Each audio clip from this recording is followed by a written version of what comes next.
Vamos imaginar a seguinte cena, tá? É o ano de 1864, lá na província de São Pedro do Rio Grande do Sul, onde hoje é Porto Alegre. Aham. Tem um homem vestindo umas roupas de alfaiataria, assim, impecáveis, exalando um perfume caríssimo. Ele senta num dos camarotes do imponente Teatro São Pedro para assistir a uma ópera. Bem o retrato da elite da época. Exato.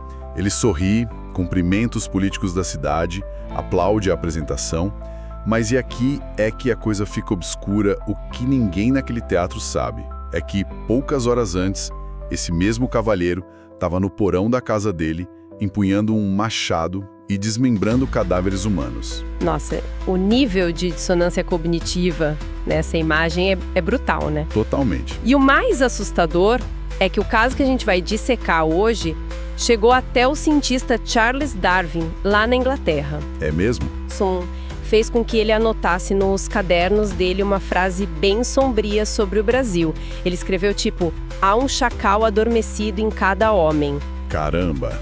E é exatamente esse chacal que nós vamos investigar hoje. Nossa imersão vai se debruçar sobre uma verdadeira montanha de evidências históricas. Com certeza. A gente trouxe para a mesa o processo criminal 1070, que está preservado lá no Arquivo Nacional, além de recortes amarelados de jornais do século XIX e relatórios de legistas. Isso. E não podemos esquecer dos romances históricos fundamentais, tipo Cães da Província e Canibais. Porque o nosso objetivo hoje não é só recontar a lenda urbana macabra dos crimes da Rua do Arvoredo. Aquela lenda de que as pessoas foram transformadas em linguiça, né? Essa mesma. A gente não vai só repetir a lenda, nós vamos agir como peritos forenses, reconstruir a cronologia de trás para frente. Vamos literalmente invadir a cena do crime. Analisar o sangue nas paredes, cruzar os depoimentos e entender como que o mito acabou engolindo os fatos. Perfeito. Essa abordagem reversa faz todo sentido, porque a história que sobreviveu no boca a boca popular é, na verdade, uma grande cortina de fumaça. Exatamente. Se a gente olhar primeiro para as evidências físicas, sabe? E depois por contexto social, a gente consegue separar o que foi latrocínio, documentado, do que foi delírio coletivo. Então vamos calçar nossas luvas e voltar para abril de 1864. Toda investigação criminal precisa de um estopim, né? Uma ponta solta. Aquela pecinha que faz o disfarce do criminoso começar a ruir. Isso. E nesse caso, a ponta solta foi o desaparecimento do Januário Martins Ramos da Silva. Ele era um comerciante português muito popular, dono de uma taverna. E o detalhe é que ele não sumiu sozinho. Pois é. O jovem caixeiro dele, o José Inácio, também desapareceu do mapa no mesmo dia. Numa cidade que na época funcionava quase como um vilarejo grande, né? Todo mundo se conhecia. Sim, o comércio era o coração social do século XIX. Exato. Uma taverna não amanhece de portas fechadas assim do nada, sem um motivo gravíssimo.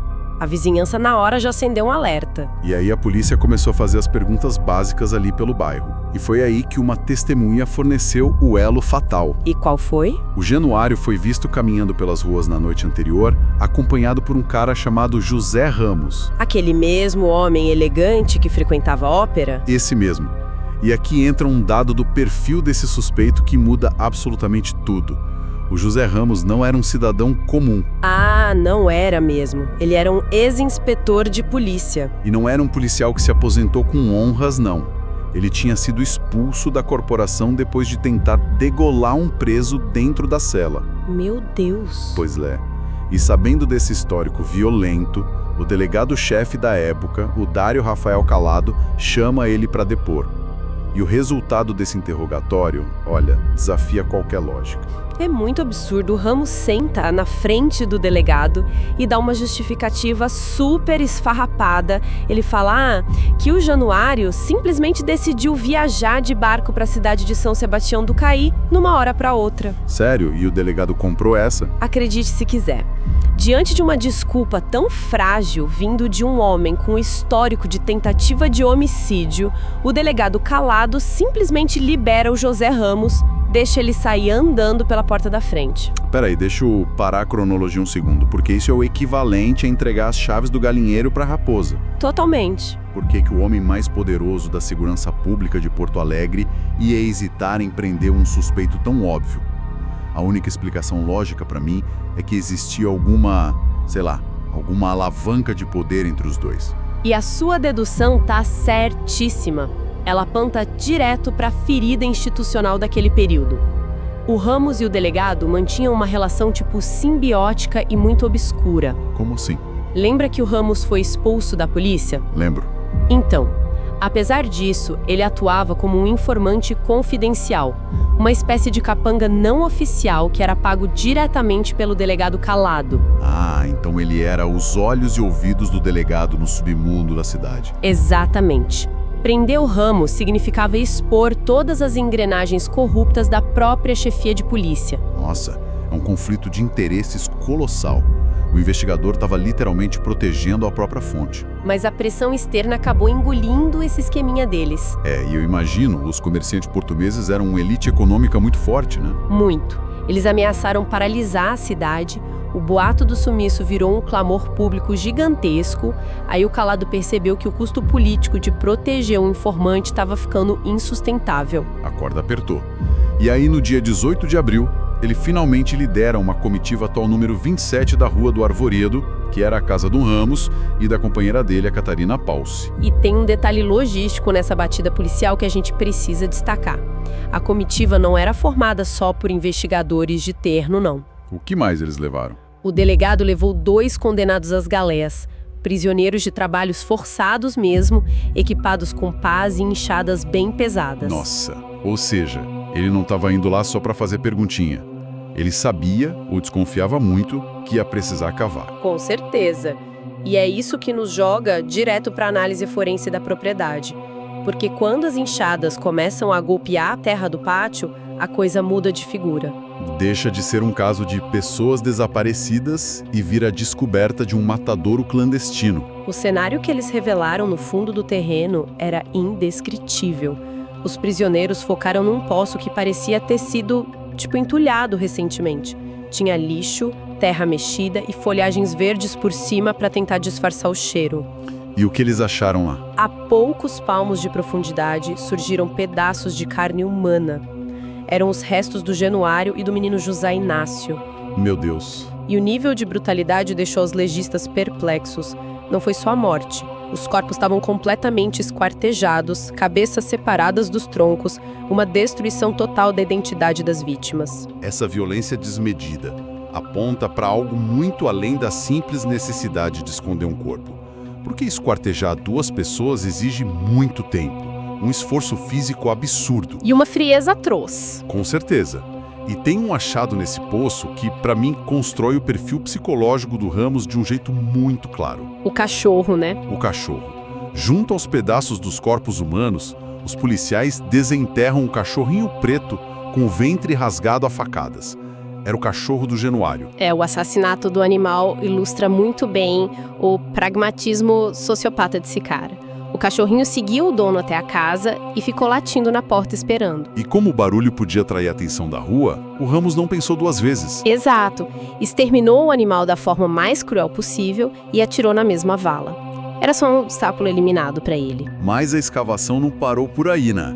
Se o pátio escondia as vítimas daquela semana, o porão da casa revelou uma coisa ainda pior.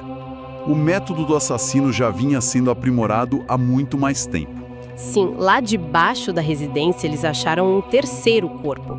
Esse encontro exigiu um esforço pericial bem maior, porque o cadáver já estava em avançado estado de decomposição, enterrado na terra batida. Nossa. E como os legistas conseguiram analisar isso na época? Os médicos eram liderados por profissionais formados na Europa. Então eles fizeram uma autópsia rústica, mas eficiente. Eles constataram várias fraturas esmagadoras no crânio que eram compatíveis com golpes precisos de machado. Provavelmente desferidos por trás ou enquanto a vítima dormia, né? Provavelmente. Mas o que permitiu identificar essa vítima de fato foi um detalhe muito miúdo. Um brinco de ouro cravado na orelha esquerda que o assassino deixou para trás por algum motivo. E o brinco foi a peça do quebra-cabeça que faltava. Chamaram testemunhas e cravaram a identidade. Era o Carlos Klausner. O famoso açougueiro alemão. Ele mesmo. Um cara super bem-sucedido, dono de um açougue renomado na cidade. E ele estava desaparecido desde setembro de 1863. O que significa que por mais de 6 meses, o José Ramos e a Catarina dormiram, jantaram e viveram a rotina deles literalmente em cima do cadáver do homem que tinha sido o mentor do Ramos. Isso mostra a dimensão da psicopatia. E quando a polícia finalmente entra nos cômodos da casa para fazer a busca, a narrativa visual confirma essa carnificina. Tinha manchas de sangue escuro que eles tentaram lavar nos rodapés, sabe? Marcas de respingos na escada e uma poça espessa de sangue coagulado bem embaixo da cama do casal. E no porão anexo à cozinha, eles acharam um verdadeiro arsenal. Machados de cabo curto e longo, serras pesadas e um detalhe assustador. Um machado novinho, ainda embrulhado em papel pardo. Mostrando que o negócio da morte estava em expansão. Exatamente. E aqui a mente do criminoso fica ainda mais fascinante sobre uma ótica pericial. Porque oficialmente a motivação documentada era o latrocínio, matar para roubar dinheiro.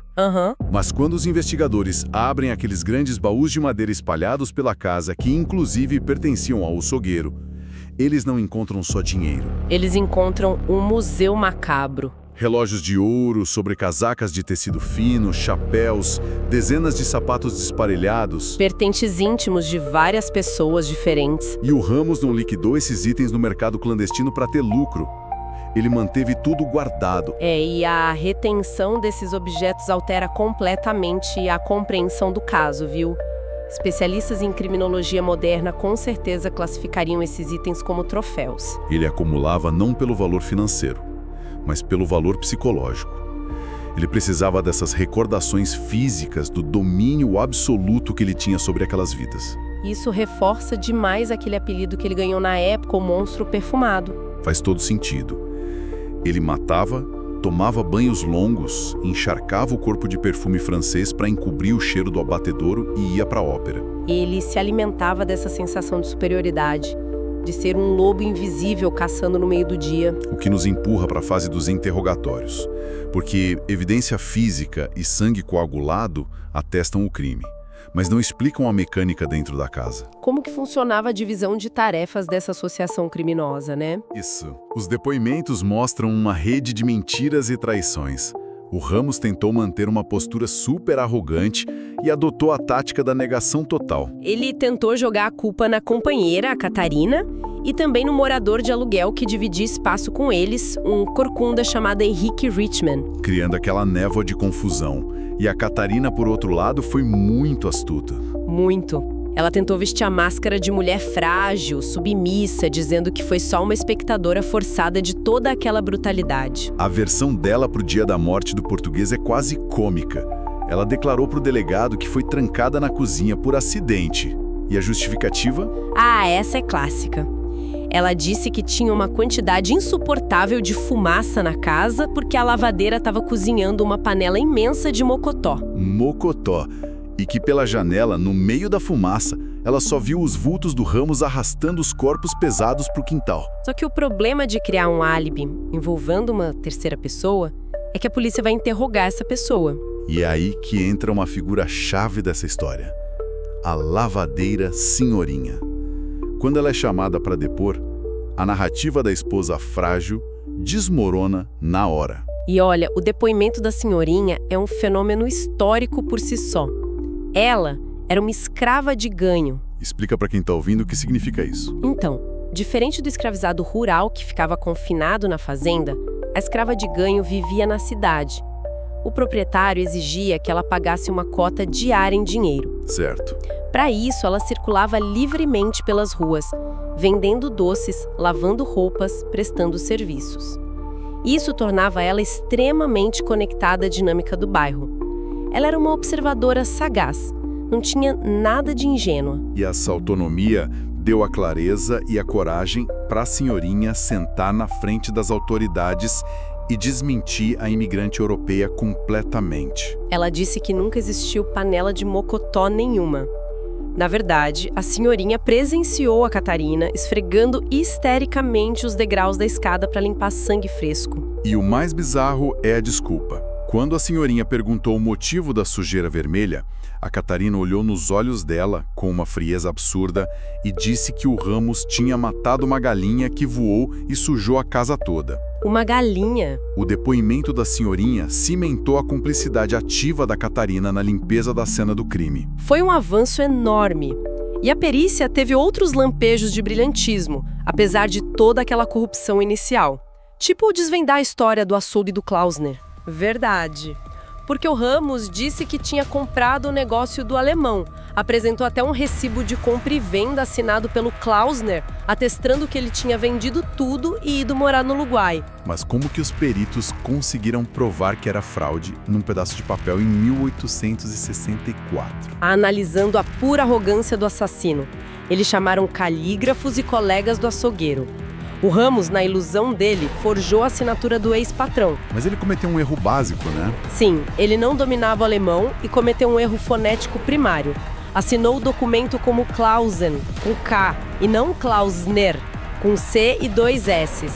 Um detalhe que entregou tudo. A polícia concluiu que o Klausner fazia parte do esquema inicial de roubo, mas começou a ter paranoia de ser descoberto. Ameaçou fugir e confessar, aí o Ramos pegou o machado, abriu o crânio do sócio dormindo e falsificou o papel. Bom, pausa dramática aqui pra gente juntar as peças. Temos o processo 1070.